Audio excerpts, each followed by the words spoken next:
When a widely recognised gaming IP changes genres or drops a recognised component of the gameplay, it rarely bodes well. Even though new mechanic ideas can sometimes sound idiotic on paper, they can totally pay off. The first time gamers heard about the following mechanics, they probably laughed, but after seeing how well they turned out, the only ones laughing now are the developers, all the way to the bank. I'm Sai for WhatCulture.com, and these are 10 dumb video game mechanics that should have sucked. Number 10. Removing turn-based battles. Final Fantasy XII. Going against the mold is tricky when it comes to a well-established franchise. Even though each Final Fantasy installment keeps things fresh by implementing new ideas, certain staples are seemingly set in stone. To do away with any of the tried and tested fundamentals could be unwise. That's why veterans were concerned when Final Fantasy XII discarded random encounters and turn-based battles. Because it included a programmable battle system with AI-controlled teammates, this entry sounded like Final Fantasy in name only. As such, fans wondered why it wasn't packaged as something else altogether. But after playing FF12 for an hour or two, the player quickly sees how many drawbacks the old system had. No longer was the main campaign interrupted every 5 seconds by a random encounter. Long gone are the days of grinding for hours hoping for a specific enemy to spawn. Battles are less tedious since the player can prep moves for themselves and their team while waiting for their turn. Final Fantasy XII's new direction may have been bold, but it was so well received, similar mechanics have been established in nearly every follow-up since. Number 9. Guiding Wind, Ghost of Tsushima.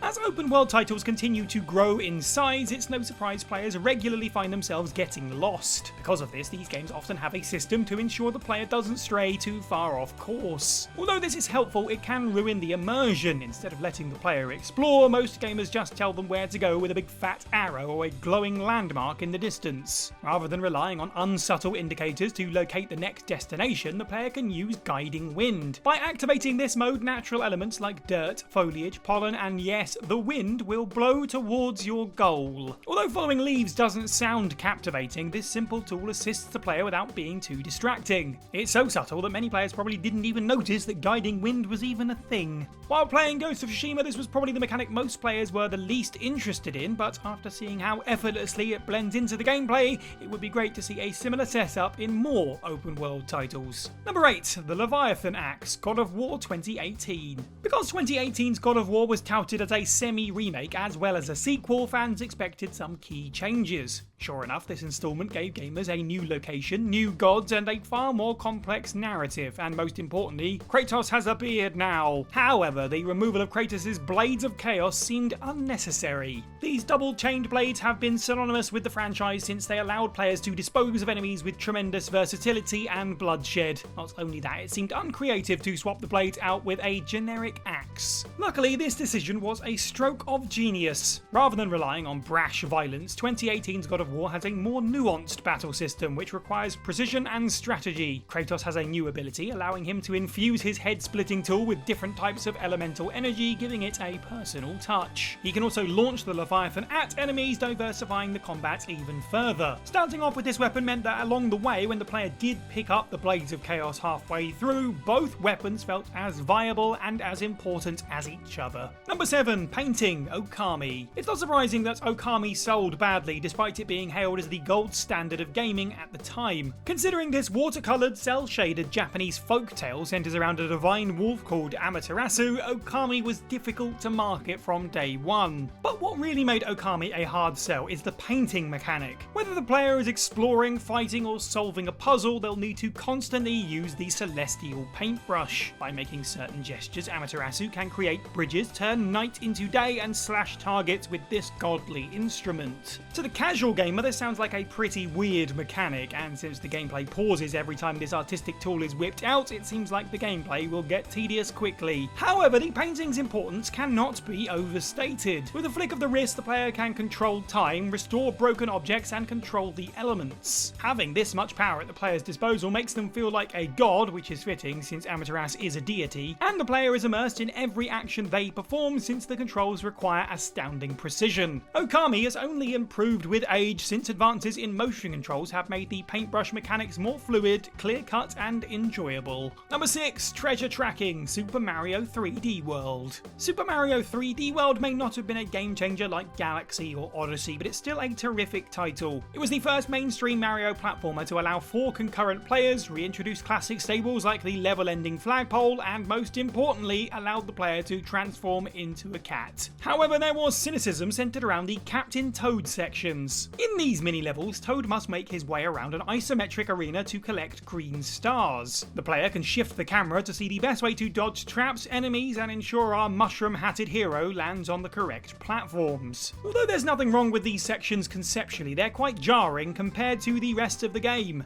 Because Mario is known for somersaulting and backflipping to his heart's content, it's odd to include segments where jumping is off limits. However, these sections were more popular than anyone anticipated. Even though the Toad levels don't need to be completed to win the main campaign, many players took part in them anyway since they're incredibly addictive. These areas were such a hit, it inspired a spin-off called Captain Toad Treasure Tracker for the Wii U and later Nintendo Switch. Number 5. The whole game is an escort mission, BioShock Infinite. For the longest time, escort missions seemed like the one concept no video game could pull off. Even though Resident Evil 4 and GoldenEye 007 are synonymous with perfection, the escort sections can cause the calmest player to repeatedly drive their head into a wall. That's why the gaming community collectively groaned when it was revealed BioShock Infinite would utilise this reviled mechanic. Actually, Infinite doesn't just include them, the game is basically one big escort mission, since Elizabeth tags alongside our protagonist Booker for most of the playthrough. However, Elizabeth is such a perfect partner, she never comes across as a burden or a plot device. Because she holds her own during missions, she's seen as an equal. Due to her unique abilities, there are times when Booker relies on her more than his own skills. Since she advances the story and her relationship with Booker is constantly developing, the player genuinely cares about Elizabeth rather than seeing her as a means to an end. Because this escort mission was executed so flawlessly, it's baffling how there have been so few games since that have nailed it half as well.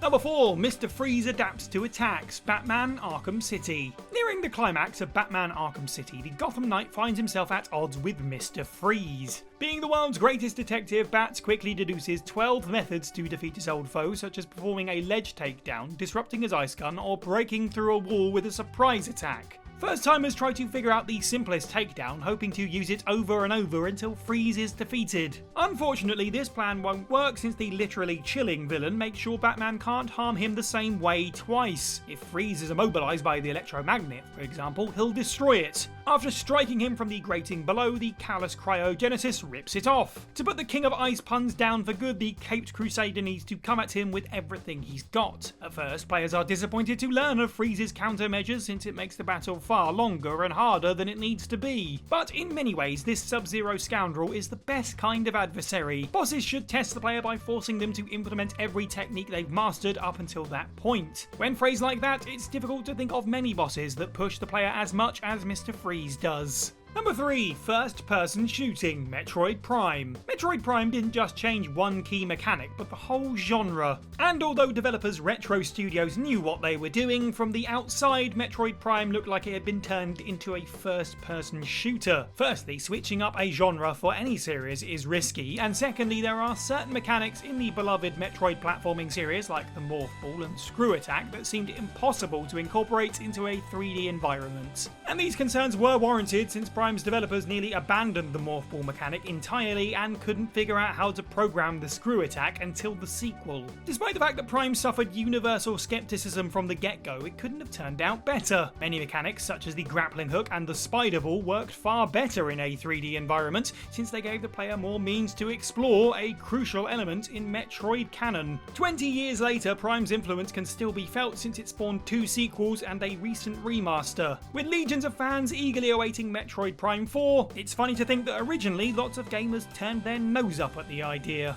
Number 2. Vehicle crafting, The Legend of Zelda Tears of the Kingdom. Since its inception, The Legend of Zelda has maintained a medieval vibe. Though the fantasy series has minor modern elements, characters rarely use anything more complex than a horse or cart for transport. Except Twilight Princess, where you can zip around Hyrule on a giant spinning top. That was odd. And that's why it was surreal to hear that Tears of the Kingdom lets Link construct cars, planes, boats, hovercrafts, and everything in between. Although Breath of the Wild's DLC allowed the player to drive a motorcycle, bringing vehicles into the main campaign sounded wrong. And not just any regular vehicles, Tears of the Kingdom has Link driving a flame-throwing automobile that would feel more at home in wacky races. Alternatively, the Hero of Time can take to the sky in a makeshift rocket like Wile E. Coyote. The player has to make these zany automobiles themselves, of course, which could prove tedious, imprecise, and convoluted. Just take it from Banjo-Kazooie nuts and bolts that inserting car crafting this late into a beloved franchise rarely pans out. But not only was this mechanic welcome, it's amongst the funnest parts in Tears of the Kingdom. Following the game's release, social media exploded with clips of people putting together all manner of nonsense and vehicles, and it's easy to sink tens of hours into this game just messing around making your dream machine. And number 1, no pausing, any Souls-like title. There are plenty of games like Cuphead and Battletoads that are infamous for their nightmarish difficulty. However, Hidetaka Miyazaki's work takes things to a whole new level of unfair, since many of his games don't feature a pause option. While navigating through the inventory in Bloodborne or Elden Ring, gameplay is still in motion. If the player wishes to check the menu while fighting a boss,